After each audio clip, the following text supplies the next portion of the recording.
Greetings from Adelaide here in South Australia. I am coming back tomorrow though to do my open homes and I'll see some of you there.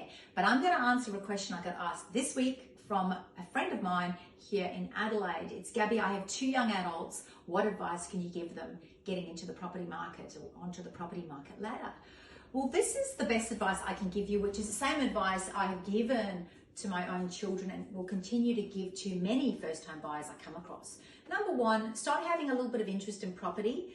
Do get involved, do visit some open homes, even if you're just having a look. The more you see, the more knowledge you'll have and the more you'll understand. Second, start saving. Stop wasting your money on things like Uber Eats and perhaps going out a little bit too often. Yes, you want to live life, but try and put away at least 10 to 20% of your savings. You probably need a lot more than that because of the way property prices have gone up of late. Third piece of advice, and I'm not a financial advisor or a financial planner, but I would recommend that you go and see one. Sit down, do some form of budgeting with them. There are courses that are free of charge in community places, through some churches, through some community groups, and these are free of charge, and you can actually jump on board and learn how to set a budget and stick to it. You also need a consistent record of savings, okay?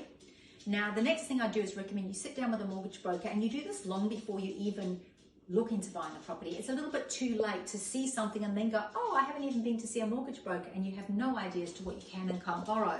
Go and see a mortgage broker probably a year out. You'll get a lot more excited if you've got something to stop ordering your Uber Eats for, okay? So be careful about what you spend. The next thing I'm going to say is don't rely on your parents, okay? It's not fair to ask them to be guarantors or to offer their property up literally as a sacrifice so that you can go and buy what you want, so that you're not paying mortgage insurance.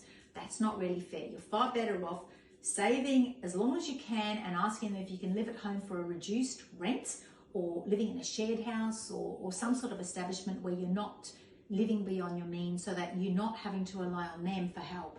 Now, if you want some help from them and they're happy to help you, rather take it in the form of a gift than expecting them to be your line of credit on the house that you're wanting to buy.